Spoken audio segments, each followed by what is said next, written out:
Mufasa the line king படத்தை பற்றி தான் பார்க்க போகிறோம். இந்த படத்தை பார்க்கறதுக்கு முன்னாடி இதுக்கு முன்னாடி ரிலீஸ் ஆன லைன் கிங் படத்தை நீங்கள் பார்த்துருக்கணும். ஒருவேளை நீங்கள் பார்க்கலனா ஒன்றும் பிரச்சனை இல்லை. நம்ம டெலிகிராம் சேனலில் லைன் கிங் படம் இருக்குது, போய் செக் பண்ணி பாருங்கள். பார்ட் 1ல் முஃபாசா சிங்கத்துடைய பையன் சிம்பா எப்படி ஒரு அரசனாக மாறினா அப்படிங்கிற மாதிரி காட்டியிருந்தாங்க. இப்போ அதுலேருந்து அப்படியே கண்டினியூஷனாக எடுத்துகிட்டு வந்திருக்காங்க. சிம்பாவுக்கு ஒரு குட்டி சிங்கம் ஒன்று பிறந்திருக்கு. அந்த குட்டி சிங்கத்தோடைய பேர் கேரா.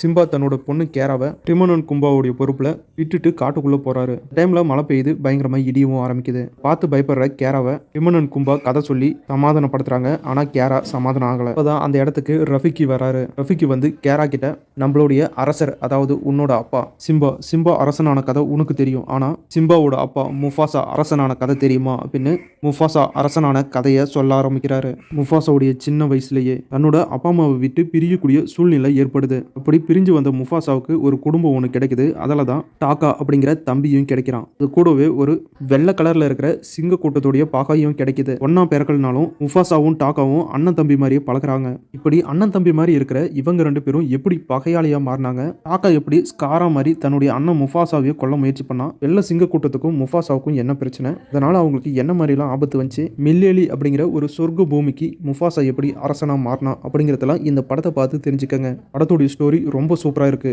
அதில் வர விஎஃப்எக்ஸ், அனிமேஷன் எல்லாமே பக்காவா இருக்கு. படம் பார்க்கறதுக்கு நாமளே காட்டுக்குள்ள போய் எக்ஸ்பீரியன்ஸ் பண்ற மாதிரி இருக்கு. அந்த அளவுக்கு எல்லாமே தத்ரூபமா இருக்கு. லைன் கிங் படத்தை பார்த்து எந்த அளவுக்கு என்ஜாய் பண்ணீங்களோ அதே மாதிரி முஃபாசா த லைன் கிங் படத்தையும் நீங்க பார்த்து கண்டிப்பா என்ஜாய் பண்ணுவீங்க. இந்த படம் எல்லா ஆடியன்ஸுக்குமே பிடிச்ச ஒரு சூப்பரான படமா இருக்கும். டோட்டலா சொல்லணும்னா ஒரு சூப்பரான தரமான படம். ஆனா ஒரு சின்ன விஷயம் இருக்கு. படத்துடைய கதை நம்ம தமிழ் சினிமாவில் நிறைய படங்கள்ல இந்த கதையை பார்த்துருப்பீங்க. கண்டிப்பா நீங்க இந்த படத்தை பார்க்குறப்ப இந்த கதை அந்த படத்துடைய கதை தானே அப்படின்னு ஃபீல் பண்ண அதிக வாய்ப்பு இருக்கு. ஏற்கனவே ரிலீஸ் ஆன லைன் கிங் படத்துலையும் இதே மாதிரி தான், இது அந்த படத்துக்கு கதை தானே அப்படின்னு உங்களுக்கு ஃபீல் ஆயிருக்கும். அதே மாதிரி தான் முஃபாசா த லைன் கிங் படத்துலையும் உங்களுக்கு ஃபீல் ஆகும். கதை ஏற்கனவே பார்த்து பழக்கப்பட்ட கதையா இருந்தாலும் இந்த கதையை மக்களுக்கு ரொம்பவே சுவாரஸ்யமாகவும் வித்தியாசமாகவும் சொன்னா அந்த கதை எப்படி இருந்தாலும் ஓடும். என்னதான் பழக்கப்பட்ட கதையா இருந்தாலும் அதை சொல்ற விதம் அப்படின்னு ஒன்று இருக்கு. அப்படிதான் இந்த படம் கண்டிப்பா உங்க எல்லாருக்குமே பிடிக்கும். அந்த அளவுக்கு இந்த படம் ரொம்பவே சூப்பராக எடுத்திருக்காங்க, எல்லாருக்குமே பிடிக்கிற மாதிரி. மற்றபடி இந்த படத்துல குறைன்னு சொல்ற அளவுக்கு எதுவும் இல்லை. இந்த படத்தை ஃபேமிலியோடவும் ஃப்ரெண்ட்ஸோடவும் எல்லாரோடவும் ஜாலியா சந்தோஷமா